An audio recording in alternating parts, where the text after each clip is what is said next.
Good evening and welcome to another episode of A Feast of Films for a very special Halloween episode.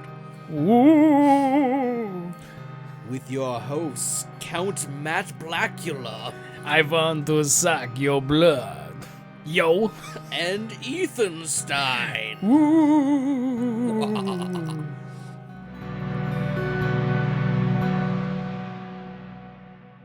Honestly can't believe because I thought the Exorcist would save him, but he sent him to space. Yeah, it was a very odd technique I to. don't that's not what we asked. Yeah, the fact that they took him and threw him in a space Do you have shuttle. your receipt? Hopefully it's in my email because I'm pretty sure he burned the physical one. Why would he burn the? Oh, hey, Hi, everybody. Welcome back to another episode of A Feast of Films. I'm Ethan Ayalew. With me is Jesse Prosser, and Hi, I'm Jesse Prosser. coming in from a transmission far from space is the ghost of Matt yet again, due to totally not technical difficulties again on our part that we're slowly figuring out and trying to solve. Yeah, because I'm fine. And literally, you know what? Prosser had one freaking job to exercise me. It didn't work. Not technical difficulties at all, just a space ghost. Just a space ghost. Just a totally original idea of a space ghost. That's 100% what's going on. A non-trademark space ghost. Hey, Prosser, do you know what else comes from space? I do not, Ethan. What does come from space? Aliens. Aliens! And there's a lot of alien movies out there. Wow! Man, we should talk about space aliens. That sounds like a great topic for this week. Especially because Halloween's right around the corner, and what's more scary than aliens? Other than murderers, ghosts, demons, werewolves, vampires. Ghost, demon, alien, werewolves. No vampires? They were also bit by vampires Oh, okay. and then turned into zombies. Oh, gosh. It's quite the combo. Yeah. So this episode we are going to be talking about aliens. Matt is going to be popping in and out from his space transmission, again, from no technical difficulties aside from him being in space. It's true. It's definitely not editing software or anything like that. Not at all. Definitely. It's definitely not something we are troubleshooting as we speak. Yes. So buckle in. If your audio is really quiet from us, that is also totally not technical difficulties. That is an artistic choice. Yes, because we also went up into space to try to get... Oh no, we went to the upper atmosphere. We can't afford to go to space. Alright, fair enough. Yeah. So, a little fuzzy, that is why. Yeah, we're just so far away from our computers. Indeed. Yes. Alright, so... So, Prosser, I guess first and foremostly, when talking about aliens and talking about ghosts, or not ghosts, when talking about aliens, it's okay, Matt did the same thing. Ghost aliens. Do you consider them to be Halloweeny? When you think about aliens, do you sit there and think, oh, well, I correlate this with horror and Halloween, or not really? It's a weird thing for me, because, I personally do kind of associate the, gray alien, aesthetic to horror, and by proxy, that does fall into the Halloween season. Right? But it's not a traditional thing by any means. I mean, I would disagree, because I feel like, again, there's a lot of sci-fi that lends itself to that. Oh, 100%. But I feel like it also, I feel like while there's sci-fi that lends itself to being part sci-fi and horror, I think there's a lot of scary stories that involve aliens. And also, musically speaking, Yes. whenever you think about spooky stuff, how often do you hear in your brain, ooh, which is Or a when very... they get the theremin going. Yeah, it's a very, even that note progression, that music cue. Think about, Halloween episodes for cartoons and stuff like that. Anytime something spooky would happen, you'd hear that kind of stuff. Yes. It's weird. It's weird how much you don't think about aliens when it comes to Halloween, but they are totally part of that. Well, and I think how much is again, it's hard to make this association necessarily, but how much of that is because of E.T. Because I don't think it is. Because E.T. is a movie that takes place around during Halloween, and it's an alien film, so it probably helps with that association if you watched that when you were a kid. No, I don't think that at all. Actually, I think I think that. While I think that makes it more of a Halloween film than Die Hard is a Christmas film. We can get into that later. That will be another discussion. That'll be a discussion for close to the end. I think at the core, man, I don't think E.T. really had anything to do with that, because alien stories like that, especially the gray aliens, that's been around since the 50s and prior to that even, I'm pretty sure. Like, Yeah. it's like, I want to say that. No, because I want to say even Roswell, they had, like, they were describing, like, aliens, like the gray aliens. Oh yeah, well that's kind of where the public perception of what aliens look like really came from, is a lot of the conspiracies around the Roswell crash and Area 51 and things like that. And it kind of just ballooned out of that idea. Like there's definitely, cuz I'm trying to think, there's definitely instances of like alien invasions in fiction prior to the Roswell crash. Like, obviously, you got, like, War of the Worlds and things like that. But I want to say the main perception of aliens being, like, the little gray men or green men or what have you comes a lot from conspiracy theories, and then it got more popular as time went on as a portrayal. The earliest mention that people can possibly think is 1891. Possibly. Possibly. Yeah, and then they really hit popularity in the 1940s to 60s. Yeah. But like, I don't. Do you find aliens scary at all? Like, what would make you associate them with horror? Do you think they really are associated with horror? Like, what makes that happen? Well, I think it's specifically, I don't think it's aliens necessarily themselves, but like, I think a lot of the, especially if you look into the idea of like the like alien abductions and like things that happen to people, and like just that fear of the unknown inherently lends itself to horror. I would say it's mostly, yeah, the abductions and things like that that do it.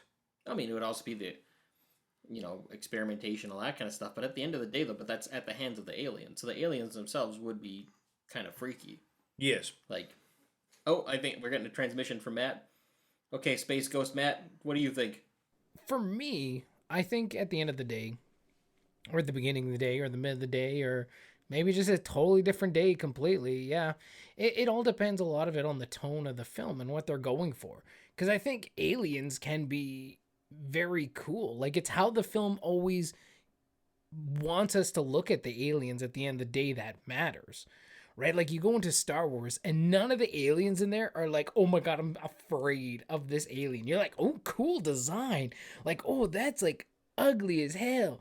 No, but you're not like, okay, but that's also in the same way as you'd be afraid of a Tyrannosaurus Rex kind of thing. It's just something big that's going to eat you.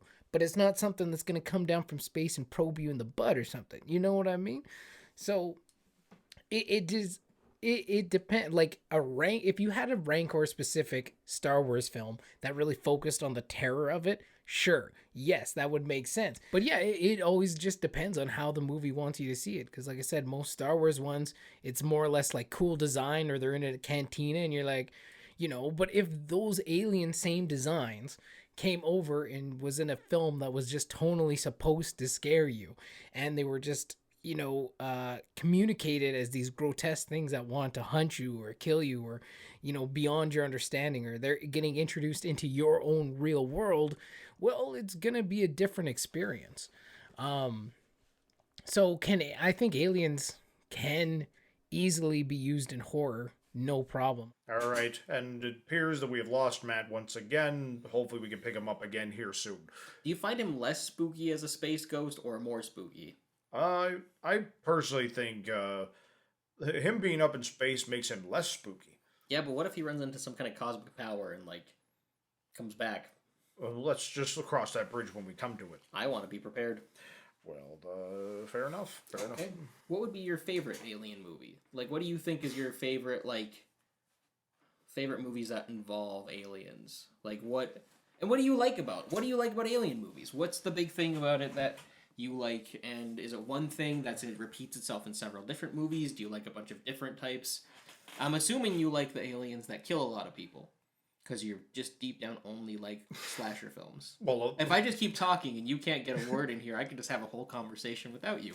Wow. Well, I'm just saying, how do you feel about aliens, and what do you think about them? Do you like them? Well. And so what I'm saying is, I think what the audience doesn't understand is what I'm asking you about is how you feel about aliens and alien movies, and I think it's a really cool thing that I'd like to get some insight on. So you can talk at any time, but just to be clear, I want to make sure everyone knows the question that I'm asking you is the one about aliens and about how you feel about alien Talk movies. in circles over and over again.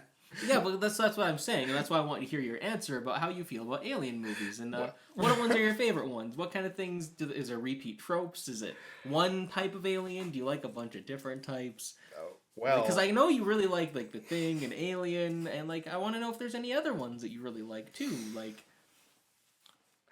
Anyway, so what I was saying, I feel like this bit has gone on long enough. So, I hate you so much. No, you don't. I don't know why I agreed to do this. Because you love me. This podcast is a goddamn nightmare. But it's your favorite nightmare. It could be fun for sure. If you could choose one singular nightmare to have, it would be a podcast with me talking about aliens and trying to get answers from you. Like, what kind of aliens would you like? And what kind of alien movies are you thinking about? And I just want to know what you're thinking. God damn it. Anyway, yes, some of my favorite alien movies would definitely be... It's a lot of stuff, obviously, from the, 70s and 80s, but I kind of want to talk about a couple more classic ones as well. For instance, I know this is one you haven't seen, but it's one I actually really enjoy. It's the original War of the Worlds movie. But I saw the remake and it was better. Honestly, I do like the remake as well. It's just a really cool story. Obviously, it's one of the quintessential alien invasion films. The original doesn't do the tripods like the original broadcast did, which is kind of interesting. They still made them triangle shaped, though. Yeah, they're more flying saucer-like, and a lot of the stuff that, they did in the remake was directly pulled from the original, And it's Mr. Spielberg, who handles aliens phenomenally. It's true. To me, the main part of the remake of War of the Worlds that doesn't quite work for me is that it's really that middle section when his son is just being, one of the most annoying people on the planet. And then he just disappears. Yes, and the movie gets infinitely better after that character disappears. And then he shows up at the end. Yeah, it's... Just miraculously, Dad, I'm alive! And it's wait, how? Yeah, but there's the whole section where they're hiding in the house and everything that I think is super tense and really well done. They just ripped off Signs. I mean, again, you're not wrong. I mean, I've never seen Signs. I can't really comment. You haven't seen Signs? I've never seen Signs. I thought you knew. Yeah, well, it's so Signs to me is just, it's not quite as scary as when I first watched it, because when I first watched it, I was in Australia, and I was staying with friends who, lived in the middle of the outback and had a field similar to that. See, and I thought you would have been scared by the anti-Semitism. I mean... Wait, what? Mel Gibson. Oh, right. I was wait, why? When were the aliens anti-Semitic? No. The aliens weren't anti-Semitic. Mel Gibson, as a person, was. I mean, in that movie, he is a pastor or an ex-pastor. So, I don't know. I don't know. It doesn't become thematic within the film itself, to my knowledge. Could you imagine? Perhaps it's a reading of Signs I've never seen before. Well, I guess we'll have to watch it with new eyes. I guess so. Yeah, so Signs is freaky just for the execution of it. And a lot of people crap on it because why would they invade a planet made in 70% of something that would instantly kill them? And fair enough. Did they invade or did they crash land? No, that one is specifically an invasion. Oh, there's an alien invasion just going on all over the world? Yeah, and actually, it's the build up to the invasion is the really tense stuff, and it's really well done and cool. And there's a whole thing about faith and a message about faith in the film as well. It's a whole thing. Look. If people want to ask why would they invade a land that's 75% water? Number one, why are we trying to go to space when we can't breathe? Yeah. Number two, don't we go to dangerous places to hunt dangerous animals as humans? No, exactly. It's not. Things don't have to be smart because people and probably other things are not smart. Yeah, it's fine. Did you ever watch? And also, again, if you gotta get mad at that, then you have to get mad at the aliens in War of the Worlds for how they die as well. Exactly. So, like, and actually, most, because even Day of the Triffids is the same way too. Yep. Then whenever you say Day of the Triffids, I always think of Night of the Lepus, and I think of like the giant bunnies attacking people. They're Triffids with a Triffids? F. Triffids. Triffids. Triffids. Triffids. Triffids. Triffids. Anyway, have you ever seen The Fourth Kind? I have not seen The Fourth Kind. No. Oh, that's surprising. Yes. I know it's like a mockumentary style. Like a lot of people think it's like, oh, it's real. I've just seen the trailers where it's Mila Jovovich. I'm Mila Jovovich. Hi, I'm Mila Jovovich. Everything that you're going to see is true, and you can believe me because I'm totally an actor. I've been in 6 Resident Evil movies. I think I know what I'm talking about. She wasn't in 6 at that point. Yeah, but it's still, it's fine. No, but like, it's pretty good. Like, it's got a really low rating online. Mm-hmm. But it was pretty freaky. And for a while there, it was like, oh, this is real footage and stuff like that. Yeah. But yeah, no, it kind of, the mystery goes away when you name your actors. When you name oh man, this person played this role in the found footage film.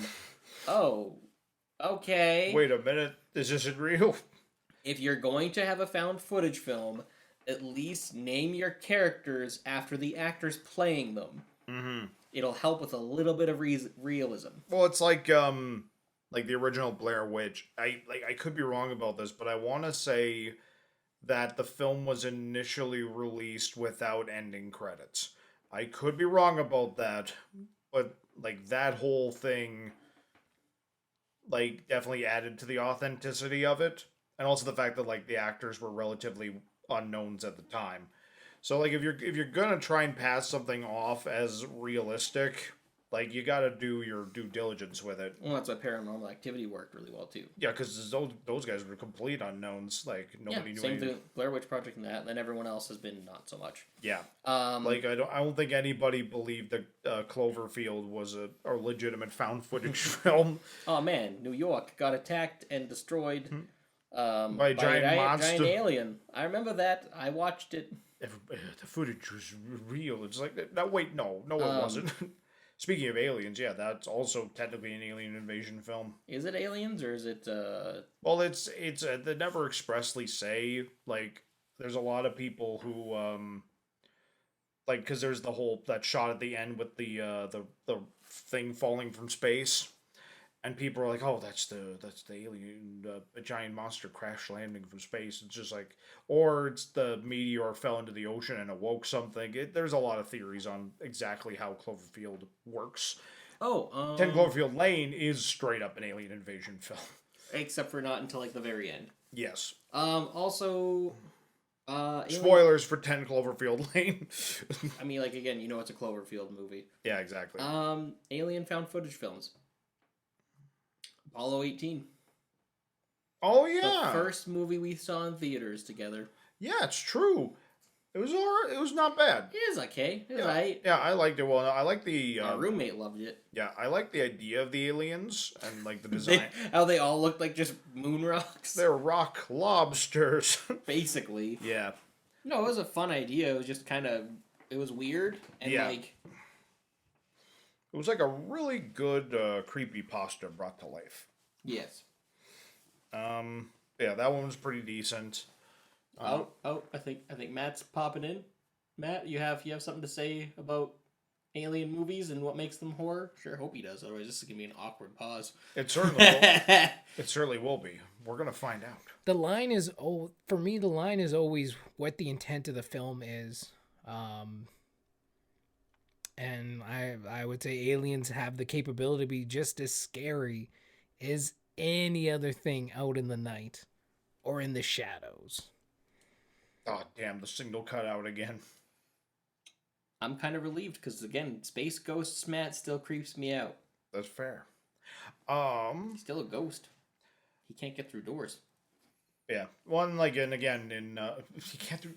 It's not fire, stupid. Oh, he's not... Well, of course. But another notable, like, really good alien films, because, like, I don't want to just talk about alien invasion films, but one of the other really good ones, obviously, is Invasion of the Body Snatchers. That is an innate... Okay, I don't want to just. I understood what you Yeah. said. You don't want to just talk about them, but to get it out of the way. Yeah, no, dude, Invasion of the Body Snatchers. That's like is, one of the best ones. Easily. It is one of my top Alien films, and I've seen it once. Yeah, like it specifically, like we're talking about the remake from 1978. Yeah. But it has a fantastic cast. The effects are really good. It's really tense. They build tension really, really well. Oh, 100%. It's also like apparently the film like weirdly implies that the original is also canon within the universe, but like I don't know how well that works. They're just aliens that were. Well, I don't think we've seen the original, so we need to see how it ends. Yeah. But say it ends in the same kind of way with the invasion technically being a success. Mm-hmm. Basically, it's a bunch of other aliens impersonating and invading another alien colony. Oh yeah. But no, like it's and that is a film that has been remade a few times now. Oh god, yeah, because that I can think of, because obviously there's the original movie, there's the 1970s film, there was a movie called Body Snatchers that like had it's almost again another one that's almost like a sequel because it takes place in like an underground bunker. And then there's Invasion with Daniel Craig and Naomi Watts, I'm pretty sure. Yes, and that one, like nope. And the way they marketed that movie, nobody knew it was an Invasion of the Body Snatchers remake until it came out. But it was called Invasion. Yeah, like it's really like the marketing does not tell you it's an Invasion of the Body Snatchers remake at all. I could be wrong about that, but I remember all the trailers and being like, "Oh, that looks like a weird movie. It seems like it's an alien invasion film." And then like after it came out, it's like, "Yeah, remake of Invasion of the Body Snatchers." And I'm just like, "Wait, what?" Excuse me? So that one's like actually been remade a bunch of times, and it's also been like riffed off numerous times as well, like aliens imitating people and that kind of thing. And then I don't really necessarily consider this one again. We're gonna talk about The Thing again, people. I'm so sorry. Why? But they're gonna think this is the Thing podcast. It could be. Every time I'm on, I'm contractually obligated to mention John Carpenter's The Thing at least once. How much is he paying you? Not enough. Oh. If you're hearing this, John, pay Prosser more. Yes, John, please call me. My number is 555. 555. And I don't really like. It is an alien invasion movie technically, but it doesn't really feel like an alien invasion film. Just it's a lot more of a small environment, but it's like the threat of invasion is there, and that's the tension. Oh wait, were we talking about The Thing, or were we talking about a different one? The Thing. Oh yeah, like well, okay, so that's a big question. Actually, no, we can talk about this without actually talking about just specifically his film, because we can tap into not just that, but the prequel as well as the novella. Yes. So like, context-wise, in all three, there's never the original movie, the Thing from Another World, which is a bit of a drastic departure as far as the creature is concerned, but story-wise, the same. Yeah. So, at the core of any of those, because we've both taken all that in, except for, do you ever get that sequel novel, or is that still coming out? I have the sequel novel. I have yet to read it. Okay. Or not a sequel novel. It's like the full version of Who Goes There called Frozen Hell, because they rediscovered like 40 pages or something like that. I should see if there's an audiobook for that. Could be. Oh, and it's getting another adaptation as well because of that now. Oh, okay. It's not a remake of The Thing. It's a new adaptation of Frozen Hell. Right. That's how they're getting around it. So, is it ever expressly stated in any of those versions whether the creature is part of an invasion effort, or is that always a mystery? Well, it's generally considered a mystery. In the original novella, like literally, like in most of the versions, it's crash landed like tens of thousands of years ago, and it's finally being rediscovered. In the Howard Hawks movie, The Thing from Another World, it actually is like a fresh crash, and that's why they're investigating it. Like they actually like you can see the outline of the spaceship as it like lands and then falls in the ice and is frozen. So that's where that one differs quite a bit in another way.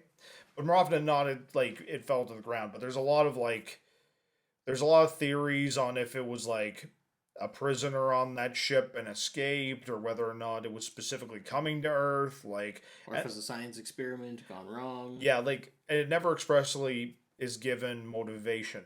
There is a really good short story called Things that tells the story of the thing from the thing's perspective. And that one actually is kind of interesting, but obviously it's not considered canon by any means. But it does give you another perspective on what the thing's motivations could be. It's very interesting. And that's another reason why that particular story I think has been told so many times, and they tried to bring it back. Is the creature itself, you can kind of project whatever threat you want onto it. It's very interesting. Um, yeah, but in on the flip side of like aliens not invading, but us discovering them in space, there is of course Alien. Well, and that's the first one. Is just a straight up. That's a horror movie. Yes. And like, but it's funny. It's weird because it's also it's this idea of like, oh, we discovered them, but technically we invade and therefore get invaded is kind of more of what that theme would be. Yes. Because we go somewhere where we shouldn't go intentionally, And you brought back something that you shouldn't have. which ends up causing more damage and essentially causes an invasion of at least that outpost in the second movie. Yeah, like in Hadley's Hope. Which, yeah, because they didn't know it was there. Well, obviously, Aliens takes place 87 years after the original, 86 or 87. Yeah. But they didn't know that was there aside from well, until Wayland Yutani knew. Yeah, because again, well, actually, yeah, they did know about it because in the original Alien, like they sent them that way off course so they would intercept the signal, so they would go and investigate the alien. And I think that's the cool thing is that in that canon, in that world that has been built from that first movie onwards, the idea that Wayland Yutani has always known about the specific weapon that they've been trying to take and use to kill. I like that angle better. I like that rather than, oh, we randomly found this. It's like, oh no, we've known about its existence. Yeah. We're trying to figure out how we can utilize it. Exactly. And that's what... And the alien, like, in the first movie is just like, that creature, you don't know anything about it, and you're just kind of discovering with the characters exactly what this thing is capable of.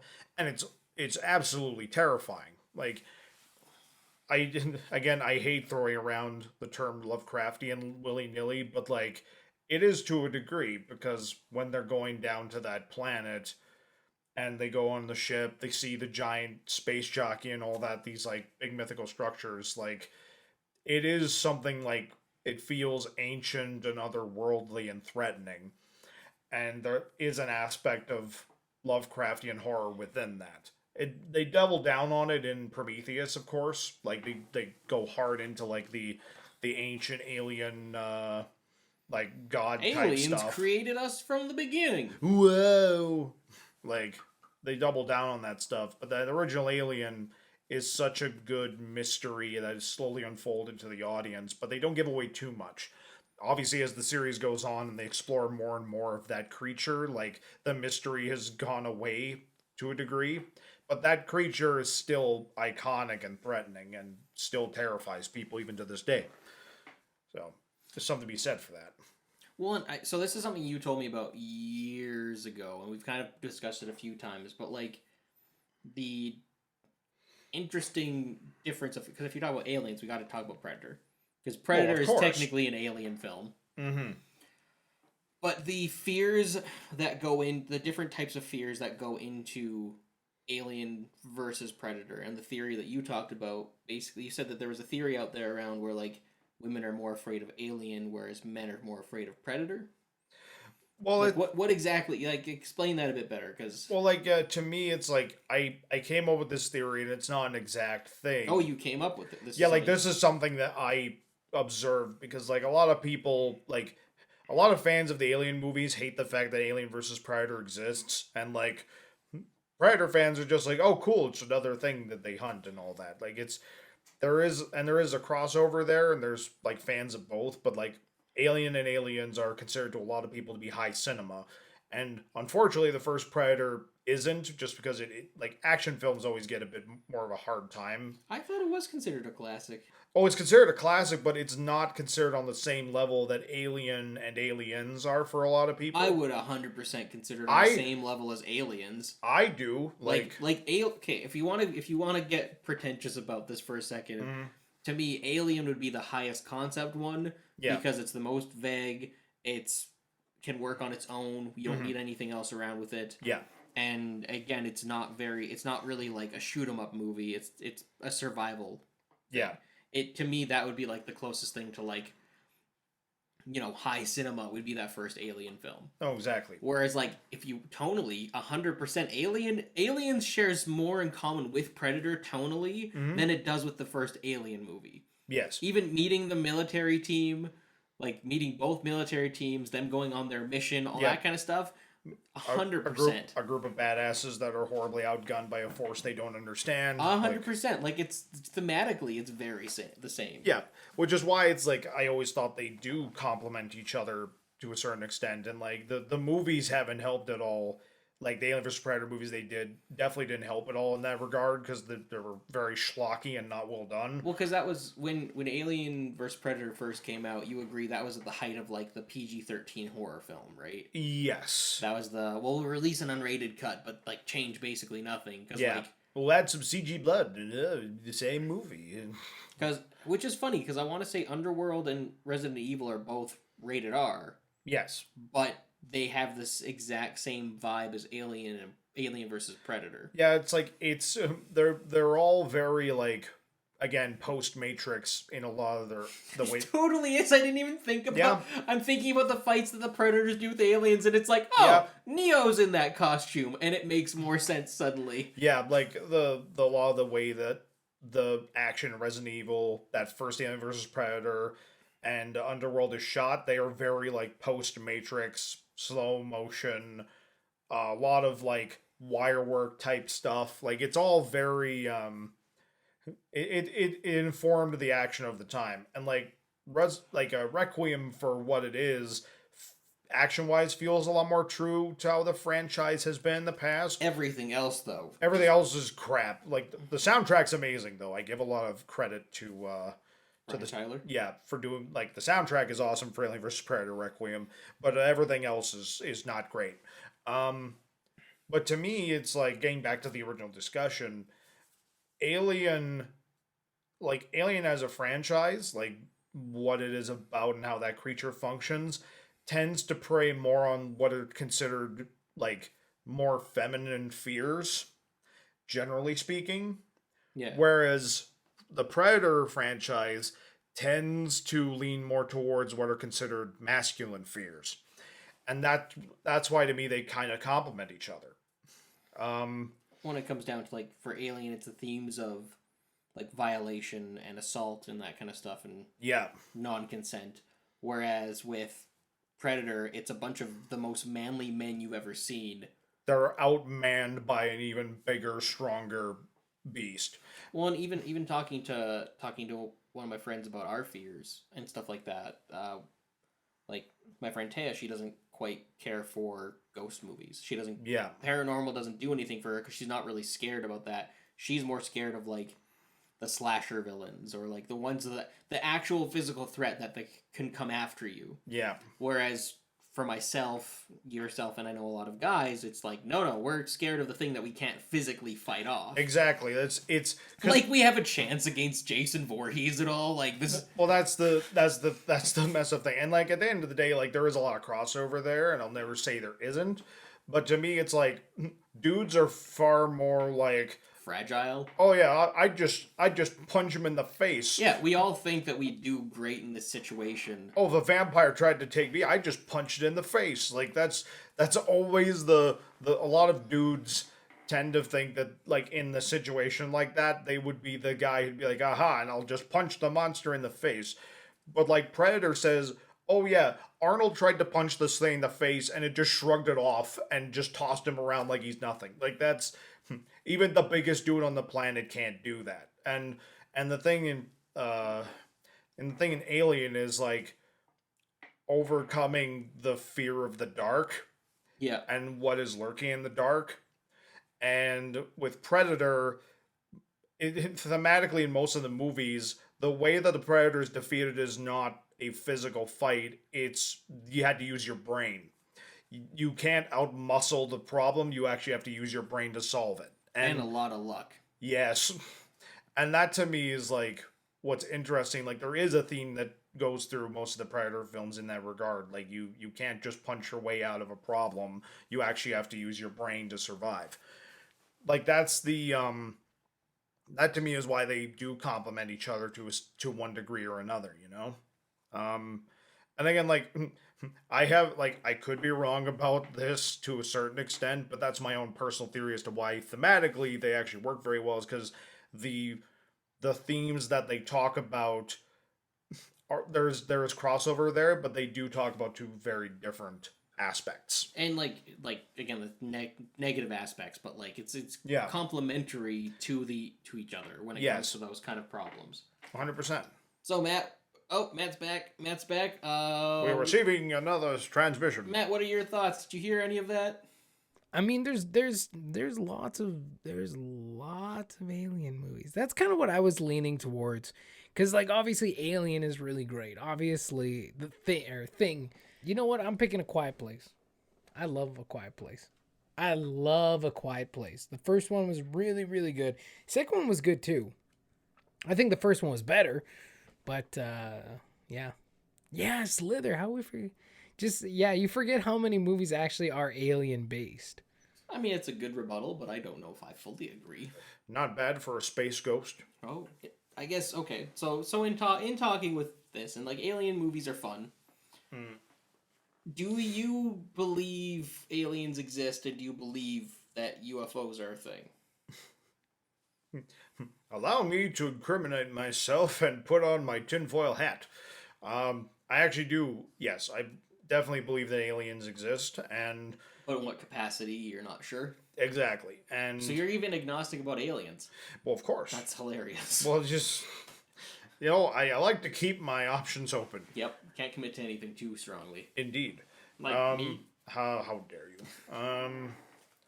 But with aliens and all that, like, because I subscribe to that old adage, like we'd have to be super naive to believe that we're alone in a vast universe like Also ours.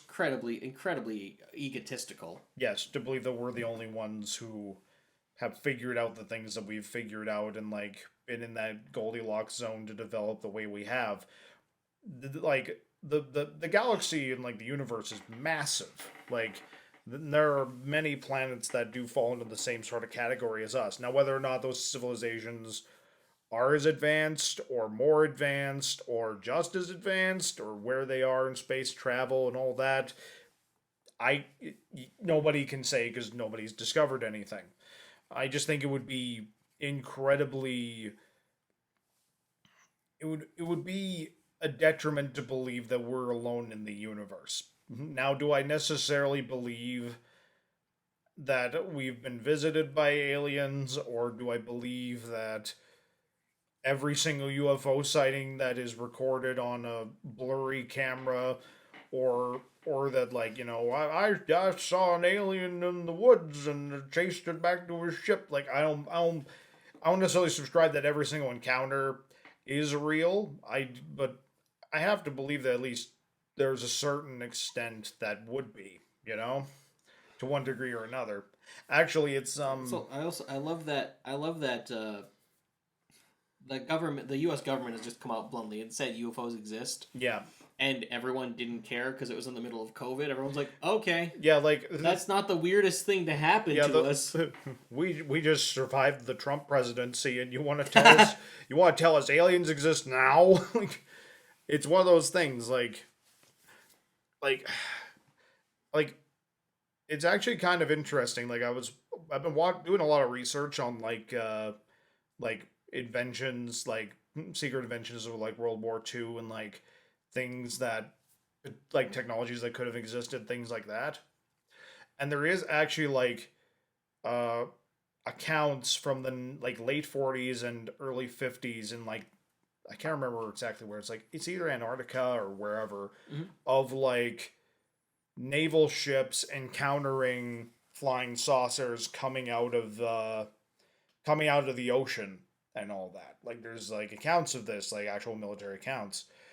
And a lot of people are like, "Oh man, there's UFOs in Antarctica and things like that." And it's like, yeah, that's one theory. Or there's the other theory of like you've heard about like all the like Nazi outposts that have been found around the world and all that. Like, Yeah. yeah. Well, apparently there actually is like I think it's called like the bell or something like that. Like it translates to the bell in English of this like jet aircraft that the Nazis were actually developing towards the end of the war because there was just crazy amounts of money being spent on really ridiculous stuff. We've talked about the mouse tank before and just how ridiculous that is. Yeah. But basically, there's a lot of theories that like a lot of these prototype spacecraft actually like when they like fled Germany and went to all these like outposts across the world because they were trying to establish bases all over the place for like to help spread the conquest. It's entirely possible a lot of these prototypes were taken to these places to be experimented on, and they may have actually gotten some of them to work. Now, there's never been a single one of these things recovered, but there's been documented things talking about these like saucer-like aircrafts that may have been developed by the Nazis towards the end of the war. So That sounds crazy. It- That is tinfoil hatty. Oh, 100%. Like, but it's fascinating. I find it, and the weird thing is, it's like the people who would like believe that is a thing, or don't believe that's a thing, but then they'd be more likely to believe that UFOs are coming out of the Antarctic than Nazi aircraft experiments happening in Antarctica, Okay, you got me. All right. Right? I got. I will fully admit that. I walked right into that one. And, yeah, okay. It's a whole thing. Yeah. Like, I don't know why. Why is that more believable that it would be aliens? right? Like, why does that make more sense than, like, yeah, Nazis escaped and went and put an underwater base and are launching out of the... Yes. Like... People are more inclined to believe that they're spacecraft than, the Nazis developed saucer-like jet planes. What? That, Why does that make more sense? I don't like that. I really don't. Yeah. Oh. Look it up sometimes, folks. It's it's oddly fascinating. Oh, my brain How hurts much now. how much actual truth there is to it? Who knows? But I find it fascinating. Oh, goodness. That's ridiculous. Or alternatively, Nazi aliens. I hope not. Could be a thing. You never know. Either way, they lost. They're losers. But anyways. Either way, punch the Nazis. Either way, hashtag punch a Nazi. Welcome to Earth. Hashtag welcome to Earth. Oh, Independence Day. We didn't talk about Independence Day We at all. didn't talk about Independence Not much Day. to talk about other than it's just a great movie. It's just a fun movie. Fun time. Yes. No, I'm inclined to agree with you. I definitely think there's something out there. I don't know what. I don't know what form. However, I don't know. There's a part of me that also remains skeptical as well. And I think that's healthy. Because, well, okay, like, it's not even that. It's not even that I'm skeptical. It's the idea I'm not afraid of alien invasions. Because at the end of the day, even if aliens existed and they could travel to other planets, what purpose would they ever have for coming here? Yes. Like, what do we have that a billion other planets between us and them don't have and could offer without the hassle of people? No, exactly. Like, if they've conquered space, chances are they're not, and they're traveling out this far, chances are they probably, like, either they have everything they need to succeed in that endeavor, or they're, like, specifically looking for something out there. And the fact that, like, if they were looking for something specific and they never made contact with us, why wouldn't they? Yeah, and that's kind of, it's that's where I'm a bit skeptical, because it's like, they may exist, but I don't think, especially in our lifetime, let alone a very long time, I don't think we're ever going to encounter them, because, number one, if you were an alien, you looked at us, would you come down and be like, hey guys, let's be friends? Yeah, not ready yet. Yeah, no, it's okay. This planet needs to cook another couple of centuries, maybe. Exactly. Like it just seems like it's something that, like, I don't know. I don't think we'd be bothered. No, and then like it's actually like again something they address in Star Trek. The reason why planets are contacted at the moment that they are contacted, when they're about to head to space to mess things up. Exactly. Like they don't want them to be scared shitless of all the things going on in space. So okay, they're traveling out into space. Now's the time that we need to talk to them about. There's gonna be some scary things. You're not gonna understand them.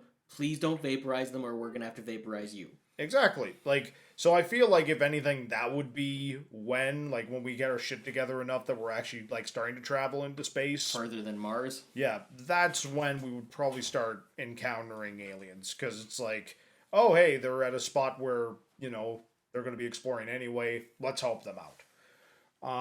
But who knows? Who knows? Matt, have you seen any aliens in your travels, or do you also believe that they're a thing? Not myself. Yeah, I've seen stuff, but I haven't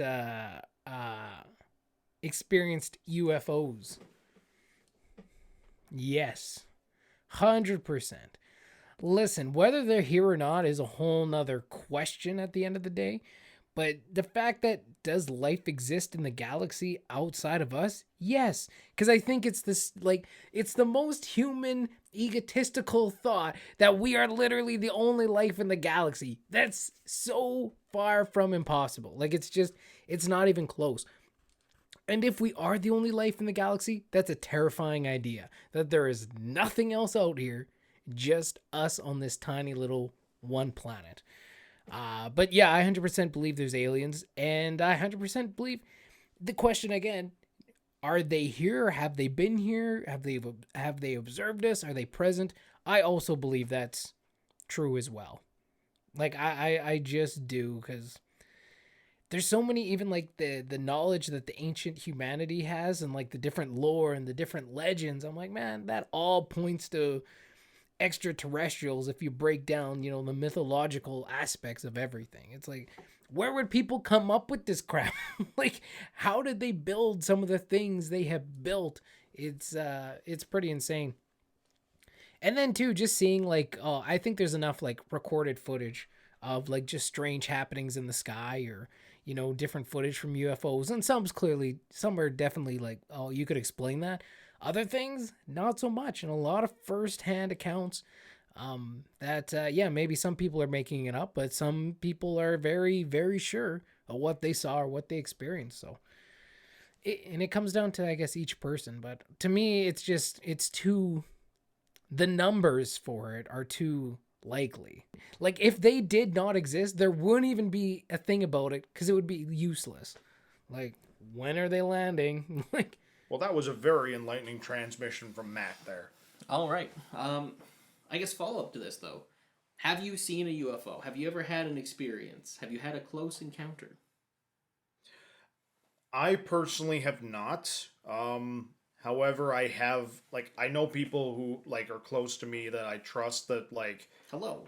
Yes, who have had encounters with UFOs. Like, I would share, like, stories, but again, like, I'd rather not talk about stories that I might not have permission to talk about, especially those people would prefer not to be labeled as crackpots. So, do you think they're crackpots? No. Then they're fine. Exactly. But also, yes, I get. Yeah, like, if it's not my story to tell, I'm not going to tell it. I'm surprised, living where you did growing up, that you never saw anything weird.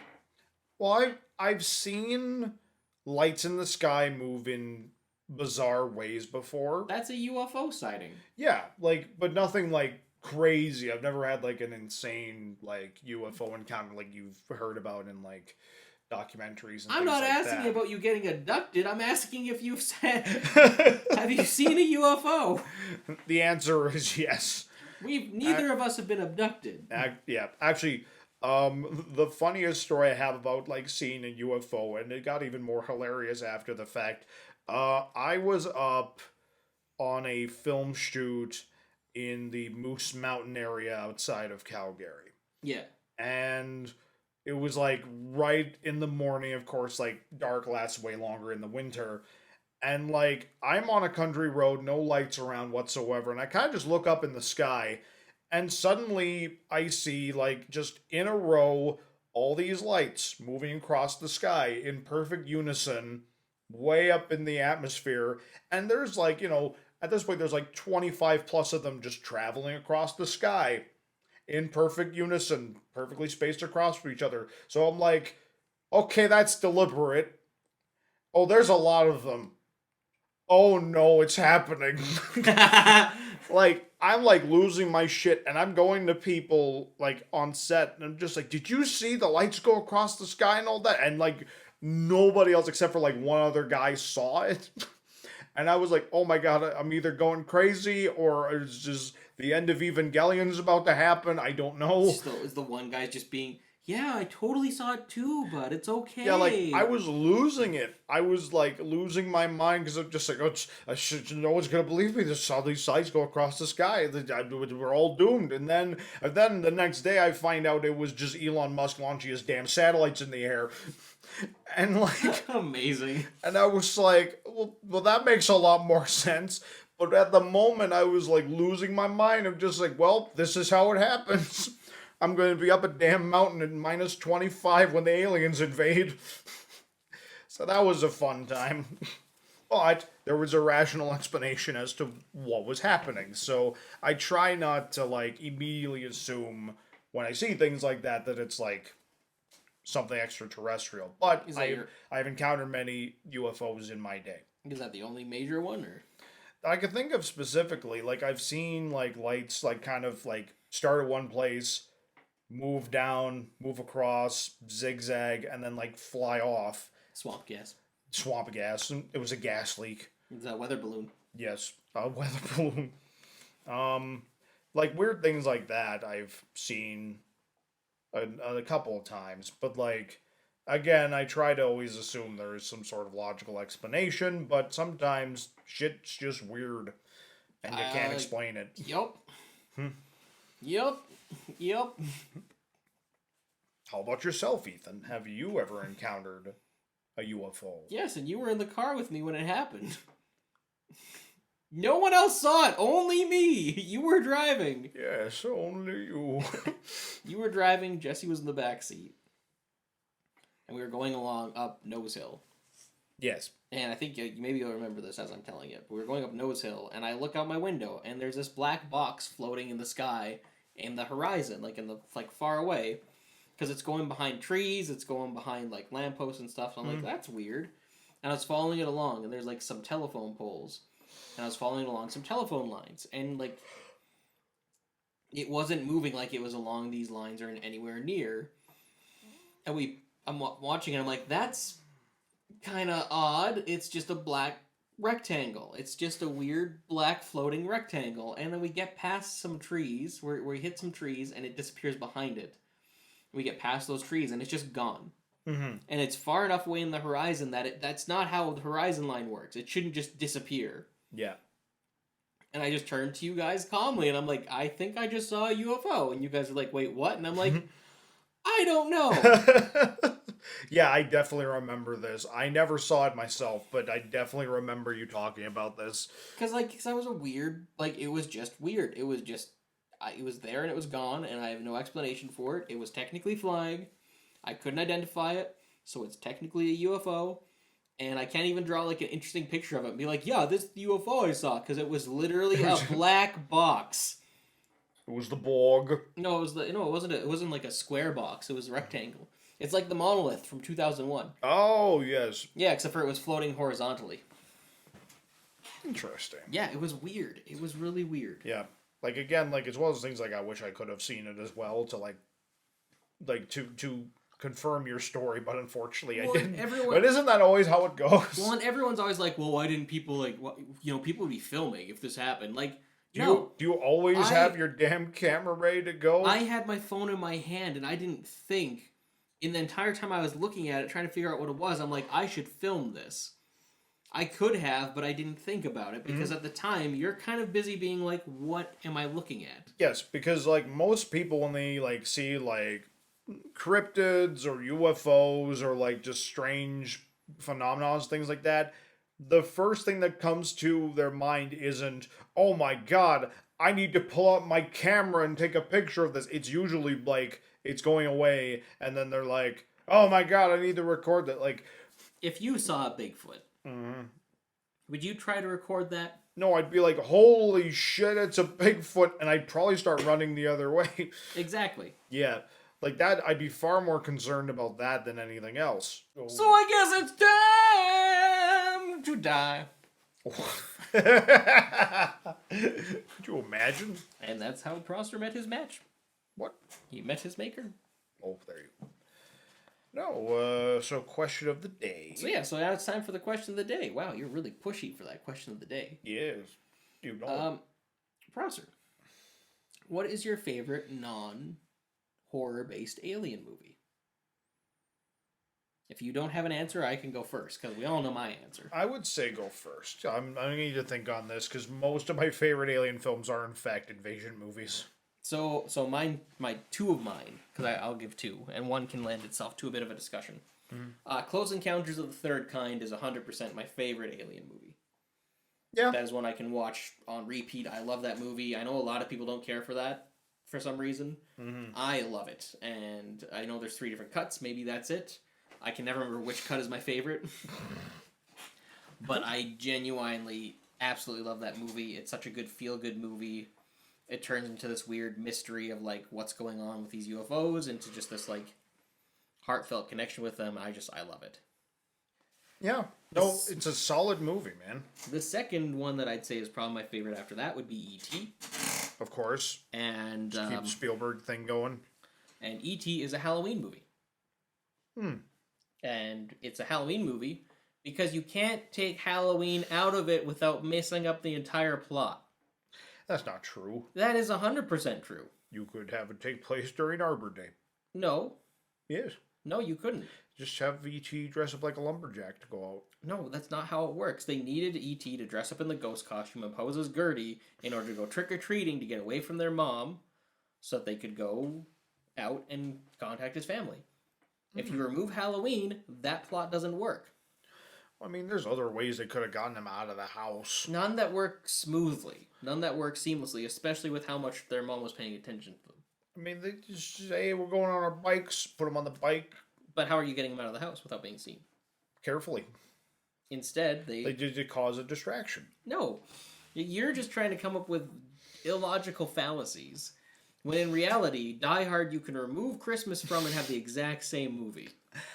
I disagree. I strongly disagree with There your are disagreement. strong themes of family. You can have themes of family in non-Christmas movies. And greed and all these things. Those all exist in non-Christmas movies. But not nearly as well as in Christmas movies. I think they work just as well in Christmas Ethan, movies. I think we're missing the point. Die Hard is a Christmas movie, but you were talking about E.T. And we're missing the point that E.T. is more of a Christmas movie. Oh, yeah? Please, no, explain to me how E.T. is more of a Christmas movie than Die Hard. Is a Halloween movie. Oh, that's not what you said 2 minutes ago. No, I didn't finish because I started laughing. Well, when I cut this together, it's going to seem real suspicious. So you admit that you're going to make it look suspicious, therefore being the suspicious one. I don't think that's true. I think so. I like to think the audience trusts my editing techniques at this point. I wouldn't. Isn't that right, Matt? I wouldn't. But what I'm saying is that E.T. is a Halloween movie. Yes. And no one really remembers that. No one really thinks about that. But Yeah. like when upon reflection, it is. Mm-hmm. And I love that. I love it has a track called "The Magic of Halloween" in its soundtrack. Yes. So it is a Halloween movie through and through. It's not a horror movie. It's not a scary movie. There's some scenes that might traumatize you, and if you're Trent, you might be traumatized by it. Apparently. But all I'm saying is E.T. is a Halloween movie. Okay. And Die Hard is not a Christmas movie. And that will be a discussion we revisit in December. Didn't we already have that discussion? Not nearly. Or did me and Matt have that discussion and exclude you from it? You excluded me from it, and because we knew you'd be wrong. I was seething. We didn't want to make listening. your feelings hurt. We will reprimand that. Reprimand? Reconcile. I can't remember. Wow. One of those words. Anyway, so We're- what's your gonna- answer then? We're gonna fix it. Is Die Hard your favorite non-horror alien movie? It's kind of weird because, like, Aw, man, I'm mad at myself. what? Galaxy Quest.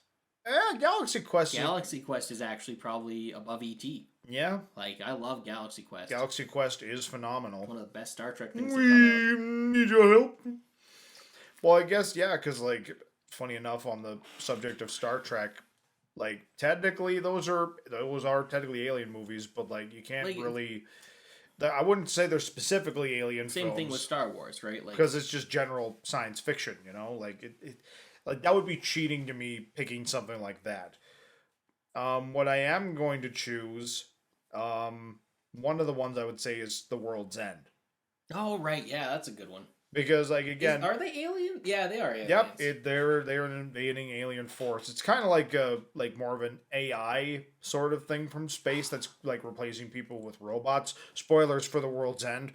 But It's that not long enough. But, like, I would say that classifies as, like, an alien film, but it is not a horror movie. There's definitely, like, tropes taken from stuff like Invasion of the Body Snatchers, but that is more of a, like, a friend group comedy, like, pub crawl movie that is invaded on by an alien invasion. Oh, exactly. Also, I forgot to mention Hitchhiker's Guide to the Galaxy. Yeah, That's another great one. That's another fun movie. There are a lot of movies that are great movies that involve aliens that aren't horrors. Exactly. Like, it's like, again, talking about it, but, like, that movie to me, like, the core of it is more like a story about friendship and, like, reconnecting with people after so many years and how you've changed or how some of them haven't changed and how you reconcile that. Mm-hmm. Like, it's just really well done stuff. And, of course, I can't go a podcast without talking about Edgar Wright either. So... It's true. But another one, keeping on the Simon Pegg and Nick Frost, Paul. All right, Paul. Yeah, which is like, that's a movie that gets attributed to like the same category, but like it's not directed or written by Edgar Wright, and I don't believe it was written by Simon Pegg. But it's another comedy with Nick Frost and Simon Pegg that I think is honestly pretty solid. Seth Rogen as the alien. Yeah, and he's honestly pretty fun in it. It's one of my favorite gags is one of the things he'd been doing for so many years, like in Area 51, is consulting filmmakers on the authenticity of their aliens and giving them ideas for different alien invasion films. Like, that's a fun gag for a comedy. It was written by Simon Pegg and Nick Frost. Well, there you go. You were wrong. I was wrong. I was corrected by Google. You should feel bad. Not really. But that's another fun one that I do enjoy. That's like not horror related alien movie. So one that is totally horror related and we totally didn't talk about too is Attack the Block. Oh yes. How did we not talk about Attack the Block? I don't know how. Like, yeah, because Attack the Block is fan-freaking-tastic. Like, It is amazing. and it's a movie that not a lot of people have seen, I've found. Like, I think a lot of people, like, may have slept on it, but, like, that's the movie that really put John Boyega on the map before Force Awakens came out. Like, that's the movie that shot him to stardom, but, like, Attack the Block is the movie that, like, everyone kind of first saw him, you know? And... really interesting premise, like, for an alien invasion film. Like, it actually has a lot of really good themes as far as, because it talks a lot about gentrification and things like that, right? Not really. I'm trying to remember. It talks about race relations and classism and that kind of stuff. But Yeah. it's more so about a community coming together, especially a community of kids coming together. Yeah, to fight aliens. Yeah. They're protecting their block, they're protecting their home, because no one else is doing anything. Oh, exactly. Like, yeah, Attack the Block is really good. Trying to think if there were any other really good examples that I had. Like, those are the two that came to mind immediately, but I feel like there's another one that I can't really think of right now. It's fine. It's okay. Oh, of course, we got to talk about Mars Attacks. Oh, man, I love Mars Attacks. That movie like it's definitely not considered. It's probably one of the least Tim Burton films aside from like the cast, but like Big Fish as well.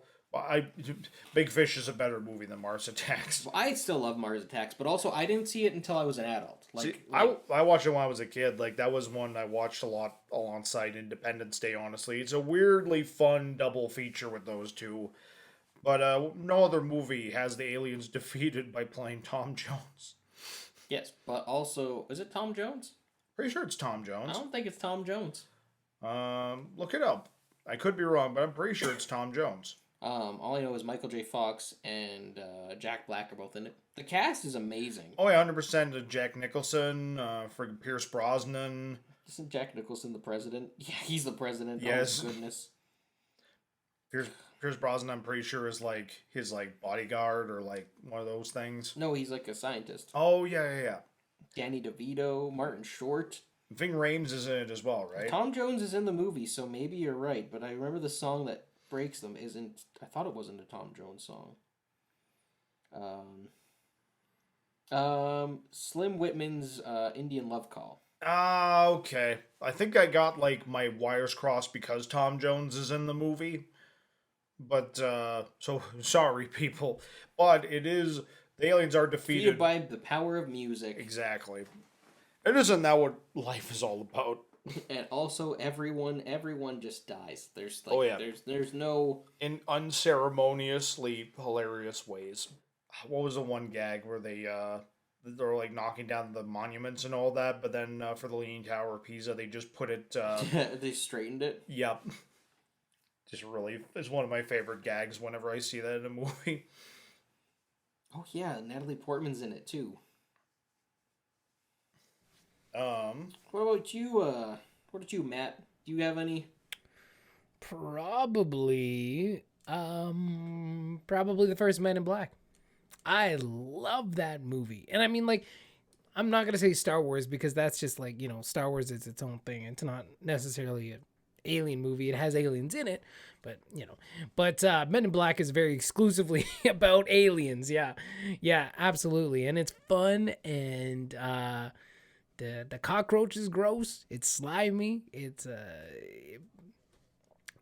so good, so good. Like, don't do that. Do what? Oh, I love that first one. Ah, yeah, so good. That's easily my choice, though. Very insightful. Is it, though? I personally think so. Is it? He's very insightful for a space ghost. I mean, he's got a good view. Indeed. Well, hopefully we can get Matt back down to Earth and back with us next time. Exactly. Be a lot less technical issues. I mean... Yeah, space ghosty things, yeah. Yes. All right. Well, I think that's the end of another episode of A Feast of Films. My name is Ethan R. Hill. Prosser, where can they find you? You can find me at Jesse Prosser on... Oh, wait. No, not Jesse Prosser on Instagram. Jesse Prosser on YouTube. You can find me on YouTube under Jesse Prosser. Where can they find you on YouTube? Yes, Jesse Prosser? You can find me on YouTube under Jesse Prosser. Oh, man. You can also find me on YouTube under Jesse Prosser. I'm really glad to know I could find you on YouTube and then under you could Jesse find, Prosser. And then you can find my short films on YouTube under Jesse Prosser. Yeah. But also... Oh, man. We got our first review of our movie. Oh, yes. We were told it was terrible. Yes. No. The exact quote was, it was really bad. And we want to thank the person who gave us that comment. Thank you. If you are listening, if you are listening to this and you did buy the film... thank you for your support. Yes. We really appreciate it. We appreciate it, stranger on the internet. But also, aside from my YouTube... Jesse Prosser, where you can find my short films on YouTube. You can also find me on Instagram under thatjprosser. And then you can find our film, Damned Rights, on realhouse.org. You can rent it, you can buy it, you can download it, you can stream it. Yeah. Just good stuff all around. Give us some support. Exactly. And then tell us how bad it is. Or good it is. We'll take good comments too. Yeah. How about you, Matt? Where can the people find you? It's space, you idiot. Well, aside from space, where could they find you? You can find me over on any of your favorite podcast platforms on my other podcast, Gaming Night Radio, where we celebrate the best of gaming and call out the worst. Come on by, hang out. It's a fun time. And also you can find me on... Actually, you know what? I was going to say Twitter, but screw Twitter because I'm never on Twitter. Come on over to my Twitch channel, twitch.tv/gamingnightradio, where where we're going to be doing very soon live recordings of the podcast. So that will be fun. And also be playing some video games. So come on by. There should be some Halo Infinite up there too, because we got Halo Infinite coming up this weekend again for a beta. So first looks. Watch me get my butt kicked. It's fun. Well, thank you very much, Matt, for that. Ethan, where can they find you? You can find me at Ethan R. Hill on YouTube, and you can find me at Ethan R. Hill on Instagram. Only on YouTube. You thought I was going to say YouTube. I thought you were going to repeat my gag. my mess up that turned into a gag. Oh, no. I made myself look smart. How wonderful. Thank you for helping with that endeavor. I appreciate it. You know, I do what I can. And it's well appreciated. It's a hard job trying to make you look smart. I know. Well, thank goodness for editing. Yes. Editing. All editing. The word is editing. Yes. I Wow. See a dead enemy. Yes. Well, that said, this is another episode of A Feast of Films. Have a great week, everybody. So long. Bye-bye. Toodaloo. Ooh.